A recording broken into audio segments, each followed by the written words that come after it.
मां समझी वियसि। महेंद्रा, जी साईं। अदा हालात जी साईं। मूं मेहर जे खून जे लाइ ख़ामोशी इन करे अख्तियार कई हुई त किथे मूंखां को ग़लति फ़ैसिलो न थी वञे। दाई अम्मा खे सोरठ ई मोकिलियो आहे, ईअं न दाई अम्मा? जी साईं, असल में मूंखे उन ई मोकिलियो त बस महेंद्रा, मुबारक हुजे,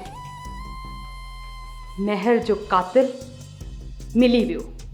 मेहर जो कातिल केरु आहे साईं? इहो कमु ज़ोहराबाद वारनि कयो आहे, असां में वधीक दुश्मनियूं पैदा करण जे लाइ। इहो मूंखे शक हुयो। मूं त तव्हांखे पहिरियां ॿुधायो हुयो त इहा किरियल हरकत ज़ुबैरी करे सघे थो।